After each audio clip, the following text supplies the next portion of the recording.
Inasmuch as I think that politics never really solves anything, one type of political movement that has always fascinated me is anarchism. It seems to be a non-political type of politics, or a non-statist type of state, in which human beings try to remove coercion from the picture. One of the reasons why I don't really consider myself an anarchist, even though I'm kind of sympathetic to the aims of anarchism, no state, no government bugging you, no government telling you what to do, is the fact that I'm not really sure that the anarchists that I've spoken to understand what it is that they want to remove from the picture. They don't seem to, at least I can't come to grips with what their view of the government is. The modern state only really came into existence in the second half of the 17th century. First in France, or at least a large modern state. And it started in the form of absolutism, absolute French monarchy. Louis XIV, the Sun King, he created the first actual professional army, or at least the first modern one. The first modern bureaucracy, secular bureaucracy. There had always been a clerical bureaucracy in the Catholic Church. But he created the first modern bureaucracy with separate government departments, separate budgets, ministers, that kind of thing. This had never been done before. A lot of people don't know this, but now this was done, to make him powerful, i.e. just put him at the very center of the web, this big spider, which is what his detractors called him, of the French state. L'État, c'est moi. The state is me. Now, he had to sell this, of course, to the French public, the French nobility, the French church even, which were always used to a very decentralized France.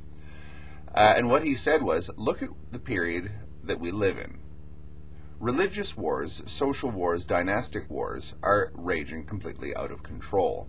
Europe had just emerged from a period known as the 30 Years' War, which is probably one of the most brutal periods in history I can imagine, and I've studied history extensively. It was essentially 30 years of Bosnia, 30 years of sectarian, brutal, merciless war, anarchy in the Hobbesian sense, anarchy in terms of everyone against everybody else. And he was saying, look, this is what happens if we let society disintegrate. The apologists for absolutism said, if we allow order to break down, this is what happens, is we get Bosnia. We get everybody against everybody else, and we get atrocity on a massive scale. And I use the Bosnian comparison because there were horrors that took place during the 30 Years' War on a regular basis, like Srebrenica or mass rapes. The siege of Magdeburg was one of them. And he was saying basically, or the absolutists were saying basically, we have to create a bureaucracy, we have to create a rigid society where there are rules and there's a big government to make sure that none of this happens. Because the only alternative is that, the law of the jungle. Not just the law of the jungle, because the jungle actually is kind of a lawful sort of place when looked at in a certain way, but worse than the jungle, just constant war. Life is violent, brutish, and short, if I get that quote from Hobbes right. So that's the modern state. Now that apparently is what anarchists are opposed to. Well, there we have now the problem of order. That's kind of where a lot of people believe that anarchism kind of is a little bit weak. How do we deal with the problem of order? I would go one step further and say, how do we deal with the problem of people who don't behave themselves? What do we do? How do we discipline the miscreants in society? What do we do with people who don't opt to play by the rules? Now, the problem is, in any society, you're going to have dissent. In the libertarian socialist view of things, nobody has any property, and everyone has their own rights to the common property of society. What do you do with somebody who works very hard and creates wealth and wants to keep it? there, you've got a snarl right there while you denounce the guy and shoot him, which is what the Spanish anarchists did. Or if you look at the guy as a fairly harmless fellow, you just pretend like he doesn't really own his own shop, and you just, he just happens to work in this shop, and he's got more than everyone else, but he's a decent fellow, so just leave him alone. That was actually more common than shooting him. But again, that's not really libertarian socialism or anarchist communism or whatever. They were applying it to the real world, and there were two solutions. Anarcho-capitalism is another one that I have run up against. I don't really see how, first of all, it kind of it completely lacks vision. Like, I would have to ask anyone to tell me what is so desirable about the society envisioned by anarcho-capitalism. I don't understand that. I don't see what the draw is for that, in all honesty. Secondly, it runs up against the same problem, the problem of order, and what does one do with society's square pegs?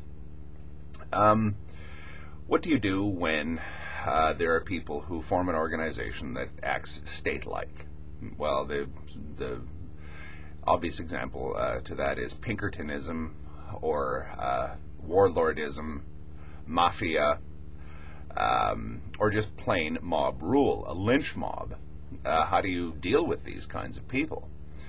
There's nothing to go after them, nothing strong enough to go after a big organization that can take them down or deal with them. How would one deal with the Russian mafia in an anarchist society, or how would you deal with the Colombian or now Mexican narco lords in an anarchist society? How would one deal with the KKK? How would one deal with the warlords in the Golden Triangle? It seems to be based on a certain set of assumptions that our society wouldn't produce things like this if we were libertarian, if we were anarchist, but that's not what happens in the real world, of course. So what do you do? Well, again, it seems to be that you reach for your gun, and well, again, why is that such a desirable solution to anything? Secondly, who says that you own anything? Who says that you own your property? Property is a right. A right is a concept. A concept only exists here, and it will only exist in a widespread sense if everyone agrees on it. There, you've got your society, and probably about 95% of the cases that go through court these days have to do with who owns what. Well, what's the court? The court's the state. The state refers to the law. The law is made by the government or by people that we elect. So there, you've got your state again. It just seems to assume that we don't need a state to guarantee property. And if we do need that, then it'll be minimal. But the problem is legal departments, courts, legislatures create bureaucracies. It's just the way of things. Secondly, how would a libertarian society have dealt with the 30 Years' War or Bosnia? Again, that's the justification for the strong state in the first place, is situations like this. What do you do? How do you deal with a complete disintegration into Hobbesian chaos, which can happen, as we've seen? It doesn't seem to have an answer to that. It seems to actually feed into this kind of potential scenario, in that everybody has their own gun, everyone makes their own decisions based on their own interests. Well, that's what everybody did in Bosnia. That's what everybody did in the 30 Years' War. And everybody in the 30 Years' War or Bosnia knew that they were right. What do you do there? That's how these wars become so intractable, is like if they're religious wars or ideological wars. They're wars over beliefs. Where there is no state, there is nothing to sort of bang everyone's heads together, slap down the really troublesome but powerful people, and make them behave themselves. This is not an apology for statism or anything. I'm not saying that.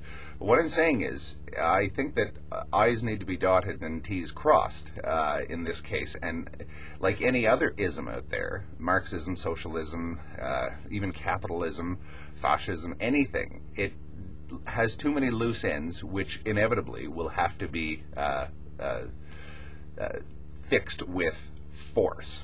I believe that force will happen in an anarchist society, either on a small or a large scale. And I don't think that we have any evidence that things could be otherwise. Thank you.